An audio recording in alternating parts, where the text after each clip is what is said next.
7 सितंबर को कन्याकुमारी से चली राहुल गांधी की भारत जोड़ो यात्रा आज गाजियाबाद पहुंच चुकी है। दिल्ली से गाजियाबाद पहुंचने भारत जोड़ो यात्रा के साथ हजारों लोग इस यात्रा के साथ दिखे, समर्थन दिखा। कहीं ना कहीं भारत जोड़ो यात्रा उत्तर प्रदेश में कांग्रेस की एक बार फिर से ज़मीन तैयार करने के मकसद का एक ज़रूर मकसद होगा। हमारे साथ कुछ लोग मौजूद हैं जो भारत जोड़ो यात्रा का समर्थन करने यहाँ पर आए हैं, अपने नेता का समर्थन करने आए हैं। बात करने की कोशिश करेंगे क्या वाकई में भारत जोड़ो यात्रा कांग्रेस की उत्तर प्रदेश में एक बार फिर से ज़मीन तैयार कर पाएगी। नमस्कार जी, क्या नाम होगा आपका? अशोक जी, राहुल गांधी की भारत जोड़ो यात्रा कन्याकुमारी से गाजियाबाद पहुंच चुकी है। एक समय यूपी में एक छत्र कांग्रेस का राज रहा, लेकिन आज जो कांग्रेस की स्थिति है, क्या ये यात्रा कांग्रेस की ज़मीन फिर से तैयार कर पाएगी यूपी में? अब लोगों की परिस्थिति क्या बता रही है? लोगों को परिस्थिति तो लग रहा है कि परिवर्तन होने वाला है। और जैसा आपने पहले कहा कि कांग्रेस की तो इस प्रकृति में, नियति में सारी चीज़ें परिवर्तनशील है। सबका उत्थान पतन लगा रहता है। कांग्रेस का भी ऐसा ही है। कभी चरम पे थी, पतन हुआ, अब उत्थान इसका होना ही है। क्या लगता है भारत जोड़ो यात्रा से कहीं ना कहीं राहुल गांधी की जो छवि है, जो एक छवि बना दी गई थी, एक नेगेटिव छवि बनाई गई थी, क्या लगता है उस छवि में सुधार आया है? क्या लगता है छवि में बदलाव आया है? ये जनता को देख के खुद समझ में आ जाएगा कि क्या किसी निगेटिव पर्सनालिटी के पीछे लाखों लोग आएंगे, आ सकते हैं। अगर लाखों लोग किसी पर्सनालिटी के पीछे कतारबद्ध चल रहे हैं 25-25 किलोमीटर, तो ये सिद्ध करता है कि उनकी इमेज पॉजिटिव है। और अगर आप तुलना करें तो कोई भी बीजेपी जो सरकार में है तथाकथित लोकप्रिय जो नेता है, कहीं आपने देखी है कि 1 लाख लोग जो है बिना पैसा दिए और बिना सरकारी बसों से लाए आ गए हों? आपको क्या लगता है जो लाखों लोग राहुल गांधी के साथ चल रहे हैं, क्या ये लाखों लोग कांग्रेस के लिए वोट में परिवर्तित हो पाएंगे? और क्या एक ज़मीन तैयार हो पाएगी उत्तर प्रदेश में फिर से कांग्रेस की? ऐसा है, राहुल गांधी एक उभरता हुआ सूरज है जो संपूर्ण ब्रह्मांड में अपना प्रकाश फैला रहा है। और हकीकत ये है कि किसी दल से राहुल गांधी है, उस दल ने इस देश को आज़ाद कराया। आज की वर्तमान सरकार जो है वो पूरे देश को बर्बादी के रास्ते पर ले जा रही है, अपने चुनिंदा मित्रों के हाथ में बेच रही है। मैंने एक तरह से ये सरकार जो है पूरे जनता को, सबको व्यवसायीकरण की तरफ, हर व्यवस्था को ले जाना चाह रही है, जिसके विरोध में गरीबों, किसानों, मजदूरों, बेरोजगारों और पीड़ित लोगों के लिए राहुल गांधी ने एक संकल्प लिया।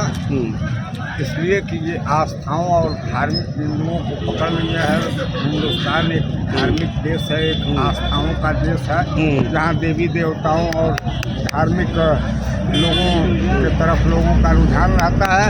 और उस धर्म के मुद्दों को ये बीजेपी लेकर के हमारे समाज को बांटने का काम मुस्लिम, हिंदू और इत्यादि सभी धर्मों में कर रही है भाजपा, जिसको ये भारत की आज़ादी की लड़ाई अंग्रेज़ों से लड़ने में आपको मैं बता दूं कि समाज के हर वर्ग, हर धर्म के लोगों का योगदान रहा, तब ये देश अंग्रेज़ों के हाथों से निकला था। आज परिवेश ये हो गया है कि मोदी जी और मोदी जी की भाजपा सरकार 1-2 लोगों को पूंजी दे करके तमाम माध्यमों से, तमाम संस्थाओं के माध्यमों से पूंजी देकर बड़ा बना रही है। और गरीब और मध्यम श्रेणी के लोगों के साथ बहुत बड़ी गद्दारी कर रही है। इतनी बड़ी गद्दारी कर रही है कि आप खुद में सोच लीजिए, आपके लड़के बच्चे नाती होंगे, पिताजी होंगे, हमारे भी पिताजी रहे, हम लोग भी पढ़े लिखे जंघिया अंडरवियर पर। और कांग्रेस की देन है कि आज हम जैकेट और ये सब क्या क्या पहन करके घूम रहे हैं, उसको ये नकार करके और राहुल गांधी को पकड़ मोदी जैसा छद्मवेशी देश की जनता को भ्रम में राम और कृष्ण और हनुमान और क्या क्या शंकर भगवान के नाम पर ठगने का काम कर रही है और लोगों को दिग्भ्रमित कर रही है, नौजवानों को दिग्भ्रमित कर रही है डिजिटल तौर तरीका दिखा करके। लेकिन उन सब में इस देश के लोगों के साथ भाजपा सरकार गद्दारी और धोखा कर रही है। ये तो अपने आप को सबसे बड़ी राष्ट्रवादी पार्टी कहती है भाजपा। हकीकत ये है, राष्ट्रवाद को इसके अंदर जरा सा भी है। यह तो गद्दारवाद पार्टी, अंग्रेजों के ज़माने में इसके पार्टी की स्थापना करने वाले क्या क्या नाम है उन लोगों का, कोई नाम जानता हो तो बता दे भाई। वो सावरकर साहब, आप थोड़ा सा उनसे ये पूछ दीजिए कि वो दीनदयाल उपाध्याय की हत्या क्यों और किस कारण से हुई, पुलवामा कांड कैसे हुआ, गोधरा कांड कैसे हुआ, इस बिंदु पर उनसे आप पूछ कर और इसको उछाल दीजिए। मीडिया वाले भाइयों, आप लोगों का इस देश के साथ अरे एक जज की भी हत्या हुई है, सुप्रीम कोर्ट के न्यायाधीश की। अगर ईमानदारी से उसके लिए कोई जांच नहीं बैठी। तो मैं कह रहा हूं कि मोदी सत्ता से आज ही गिर चुके हैं और राहुल गांधी आज ही प्रधानमंत्री हो गया अगर चुनाव हो जाए। देशद्रोहियों के मुखबिर करने वाले आज देश चला रहे हैं। अतीत में कोई आप क्या बताइए, आप चाहे जहाँ के भी रहने वाले हैं, इसको पकड़ लिए हैं 10 रुपए की अपनी रोजी रोटी के। आज बेचारे हर जगह रोजी रोटी के लिए जो आउटसोर्स, बिल्कुल बेरोजगारी एक बड़ा मुद्दा है और कोई बात नहीं कर रहा है। चारों तरफ खामोशी है क्योंकि बड़े बड़े चैनलों में बैठे पत्रकार अपने आकाओं की चरण वंदना में लगे, क्योंकि उनकी जवाबदेही अब जनता के प्रति नहीं, सत्ता पे बैठे नेताओं के प्रति है। कुछ और लोग हैं, उनसे भी जानना चाहेंगे। बेरोजगारी एक अहम मुद्दा लगता है आपको? नेताजी की बात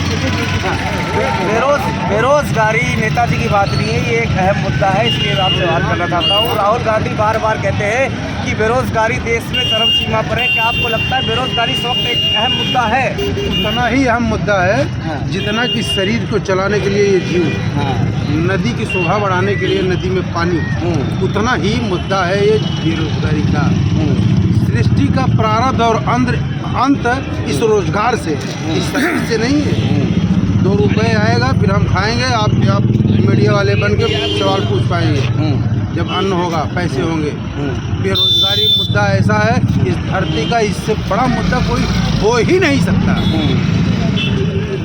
भाई रोजगार होगा, आएगा, और उस बेरोजगारी को योजनाबद्ध तरीके से, बहुत शातिरता से बीजेपी ख़त्म कर रही है। एक बात आपको बता दें, बीजेपी देखिए हमारे देश में जैसे लोकसभा और राज्यसभा है, वैसे हमारे देश में 2 विचारधाराएं प्रमुख है। एक आरएसएस की जिससे अंकुरित हुई है बीजेपी, और एक गांधी विचारधारा। गांधी विचारधारा से हमें कपड़ा मिला, हमें लोकतंत्र मिला, हमें धर्मनिरपेक्षता मिली, हमें संविधान मिला, हमें लोकतंत्र मिला, हमें एक कपड़ा की मशीन मिली, सिलाई कढ़ाई की मशीन मिली। जिस मोबाइल से आज आप रिकॉर्ड कर रहे हैं, ये मोबाइल कांग्रेस की देन है। कंप्यूटर किया राजीव गांधी जी ने, ये कांग्रेस की देन है। जो आप शायद जिस विद्यालय में पढ़े होंगे सर, वो कांग्रेस की देन है। अगर जो आपके यहाँ लिंक रोड, माइनस रोड जो बनी होगी, वो कांग्रेस की देन है। जो भी आप इस समय यूज कर रहे हैं वो कांग्रेस की देन। यहाँ तक बताएं, कोरोना में जिस दवा क्या कहते हैं उसमें दवा बनी है, मोदी जी ने जो दवा बनाया है वो एम्स, वो कांग्रेस की देन है। हिंदुस्तान में मैं समझता हूँ, मेरी जो थिंकिंग है, मैं भी इतिहास पढ़ा हूँ, और 2 साल हमने सारे पार्टियों के पुस्तकों को लेकर गहरा अध्ययन किया है। कांग्रेस जितना कुछ दिख रहा है 47 के बाद, ये 90% वस्तु बनाई प्रारब्ध न्यू कांग्रेस की, कांग्रेस सरकार की। नहीं, आप ही सक्षम हैं, बड़े भाई हैं, बता दीजिए आप कौन सी शिलान्यास किए जो नया प्रोजेक्ट चल रहा है, कुछ अलग होगा कुछ नहीं। ये यात्रा क्या उत्तर प्रदेश में कांग्रेस की एक जमीन तैयार कर पाएगी? जिससे क्या राहुल गांधी की छवि में सकारात्मकता आई इस यात्रा को? हम कोई भविष्यवक्ता तो है नहीं, लेकिन यह है, आप मान लीजिए ये हिंदुस्तान में ये तीसरी ऐसी यात्रा है जो जब यात्रा हुई है तब तक देश में भूचाल आया है। गांधी जी ने यात्रा की थी, देश आज़ाद कराया। और एक गुरु थे, क्या नाम था पुजारी जी, क्या करके थे, संत थे, वो यात्रा किए थे। तीसरी यात्रा राहुल गांधी जी कन्याकुमारी से लेकर कश्मीर तक कर रहे हैं। ये हिंदुस्तान की तीसरी ऐतिहासिक यात्रा। अब यहाँ ये देखने की बात है कि अगर हम 10 किलोमीटर आज नहीं चल पा रहे हैं, कांग्रेस ने उसमें गांधी विचारधारा के तहत लड़ने वाले लोग कैसे पूरे देश में चल करके, साइकिल नहीं थी, मोटरसाइकिल नहीं थी, कोई साधन नहीं था, कैसे देश के प्रतिष्ठे कैसे आज़ाद कराए। जरा सा आज की ये दृश्य देख करके 70 साल 75 साल पीछे जाइए, कैसे लोग देश को रन करके देश को एक। आप प्रधानमंत्री पर कई सारे आरोप लगा रहे थे, बावजूद इसके इतना बड़ा समर्थन क्यों बीजेपी को मिल जाता है? क्या कारण है कि लोगों का कांग्रेस के प्रति जो झुकाव था वो देखिए भैया, मैं बताइए, नफरत का मामला है। हाँ बोलिए, मैं बोलता हूँ। हमारे देश की जनता, बोलता हूँ, आप बोल लीजिए। हल्ला में हमारे देश की जनता धर्मवीर आस्थावान, धार्मिक भावनाओं से ओतप्रोत है। एक चौपाई आपको दे रहा हूँ, व्यक्ति से बड़ा व्यक्ति का नामा। वो चौपाई तुलसीदास ने लिखी है, मैंने नहीं लिखा है। बंदौ नाम राम रघुबर को, हेतु कृषाण भानु ही निकर को। उस राम की कीर्तियों ने राम को भगवान बना दिया और उन्हें ब्रह्म मान लिया, ये मान करके कि सारी सृष्टि का संचालन वही राम करते हैं। जो बिनु पग चले सुने बिनु कहना, कर बिनु कर्म करे विधि नाना। वह राम राजा दशरथ के लड़के नहीं थे। सीता को बार बार अपहरण के समय भी अग्नि में प्रवेश करा करके गायब कर दिया गया था और बनावटी सीता का अपहरण रावण ने किया था।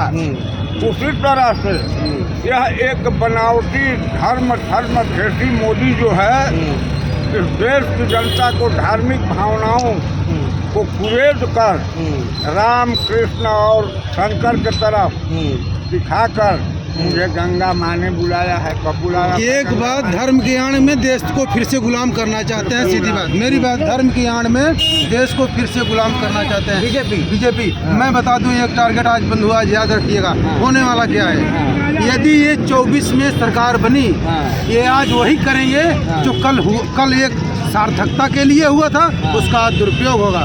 24 अभी आपने सुना होगा, 24 के चुनाव के बाद मोदी जी क्या कहते हैं, राजनीति से इस्तीफा देंगे, अब राजनीति चुनाव नहीं लड़ेंगे। हो गया क्या?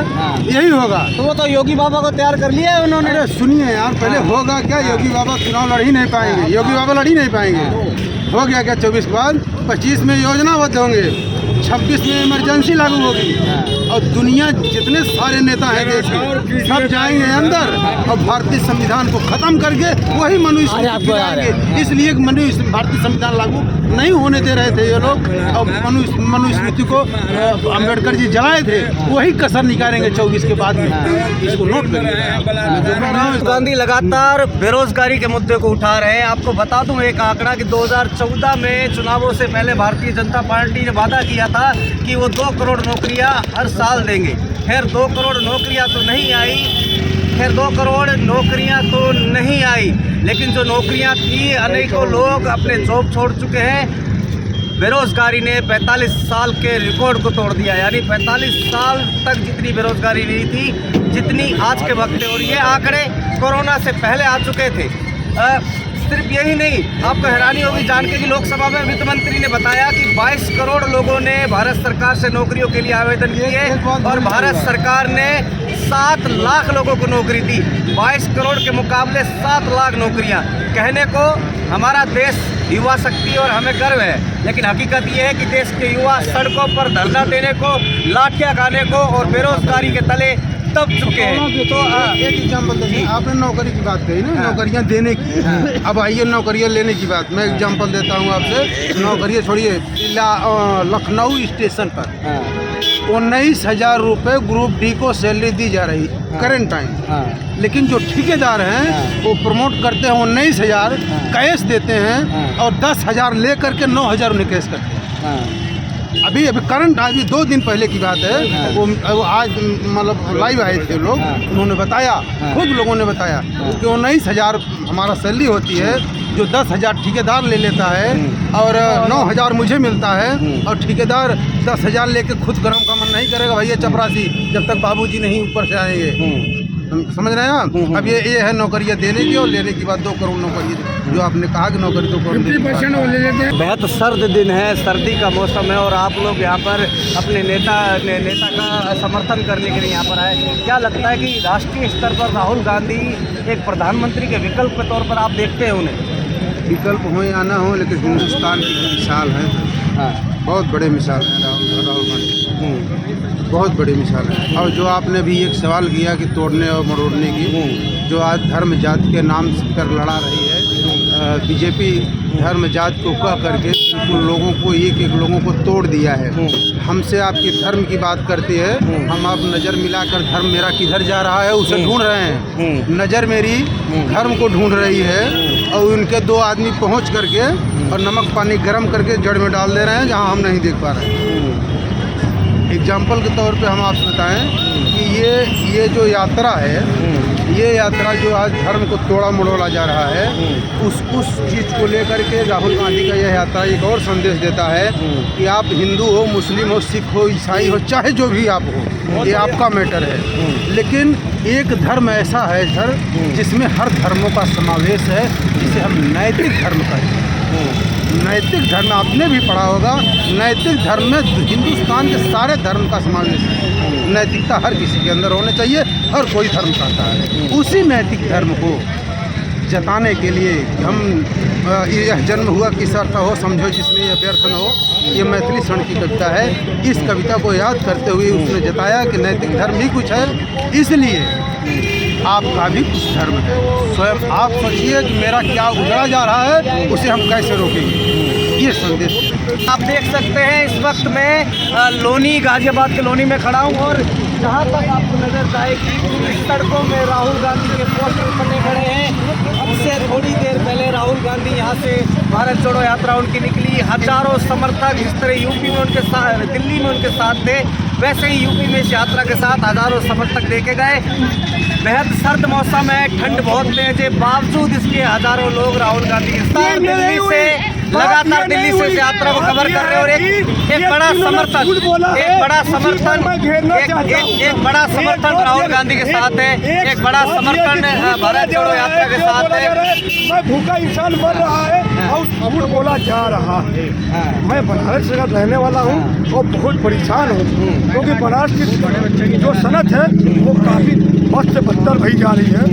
कहीं व्यापारियों के जरिए, कहीं प्रोडक्शन के जरिए, कहीं किसी न किसी वजह से परेशानी में डूबा जा रहा है। बनारस के लोग पलायन कर रहे हैं। हम सांसद जी, हमारे प्रधानमंत्री हमारी आप बोले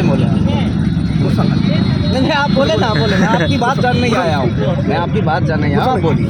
आने वाला दिन हमारा भी है, गुस्सा ना दिखा, क्योंकि हम लोग आप ही के बराबर भरतनाथ आए थे, मगर हमको आज मना कर दिया। देखिए, सबसे पहले तो आप हमें गोदी मीडिया का सदस्य मत समझिए, हमारी पत्रकारिता ईमानदारी पर आधारित है, ठीक है। धन्यवाद। देश के आम क्या नाम पड़ेगा सर, आपका क्या नाम पड़ेगा? मेरा नाम राहुल पांडे है। आप बताइए, भारत जोड़ो यात्रा को आप किस तरह से देखते हैं? क्या उत्तर प्रदेश में एक बार फिर से कांग्रेस की जमीन तैयार हो रही है इस यात्रा से? हम तैयार हो चुके हैं। हम 40% यहाँ से 40% से अब हम 65% जा रहे हैं। बनारस तक से जाते जाते हम 65% हो जाएंगे। हम अपनी बारी सरकार बनाने जा रहे हैं और प्रधानमंत्री के दूसरे नंबर पर हम लोग रखेंगे। जब आप मीडिया पर सवाल कर रहे हैं, मैं आपसे सीधा सवाल करता हूँ, मुख्य धारा का मीडिया राहुल गांधी की इस यात्रा को कवर नहीं कर रहा है, और अगर कवर भी करता है तो नेगेटिव छवि बनाने की कोशिश करता है। बीजेपी के पास आईटी सेल इतना बड़ा, अपनी बात कीजिए, दूसरे की बात न कीजिए। इतना बड़ा हमारी हो रही है, हमारी बात भी हो रही है। आप मेरी बात, हमारी बात भी सुनेंगे। बीजेपी का इतना बड़ा तंत्र, इतनी सारी संस्थाएं उनके साथ, मीडिया उनके साथ, क्या लगता है कि इस बड़े तंत्र को राहुल गांधी काट निकाल पाएंगे? हाँ, निकाल पाएंगे, क्योंकि इन्होंने एक चीज बहुत अच्छी निकाली है, वो जमीन पर चल जाए। क्या बनारस में कभी कोई जमीन पर चला था? इसका बताइए उपाय हमको। कोई एक आदमी का नाम गिनाइए बनारस में आज तक से कोई भी जमीन पर इतना चला है? एक आदमी का भी नाम गिनाइए। वो चल चुके हैं और आने वाले दिन में वो आ भी रहे हैं प्रधानमंत्री के रूप में। राहुल गांधी तो सड़कों में चल रहे हैं। जिस दिन वोट का दिन होगा, आम आवाम राहुल गांधी के लिए ईवीएम की तरफ चलेगी। देश की जनता कांग्रेस के लिए ईवीएम के बटन दबाएगी? देखिए, हम इस समय अंदाज़ा लगा लीजिए कि हम 40% यहाँ से हो चुके थे। अब हम या उत्तर प्रदेश घूमते जाएंगे तो 65% तक से हम 100 में 65% हम हो जाएंगे। यही हमको आज संदेश मिला है। आवाम से जुड़े हैं, आवाम से एक आदमी से बात, हम भी रिपोर्टिंग करते हैं, मगर कैसी करते हैं, वो ईमानदारी वाली करते हैं। तो राहुल गांधी की भारत जोड़ो यात्रा उत्तर प्रदेश पहुंच चुकी है। आज दिल्ली से निकलकर यात्रा उत्तर प्रदेश पहुंच चुकी है। हजारों का समर्थन उनके साथ देखा गया। सवाल यही उठता है कि क्या भारत जोड़ो यात्रा उत्तर प्रदेश में कांग्रेस की राजनीतिक जमीन एक बार फिर से तैयार कर पाएगी? बने रहिएगा हमारे साथ, क्योंकि हम आपको इस यात्रा से जुड़ी एक एक अपडेट लगातार दे रहे हैं। अपने सहयोगी विश्वजीत झा के साथ राहुल पांडे, न्यूज़ नाउ भारत, गाजियाबाद।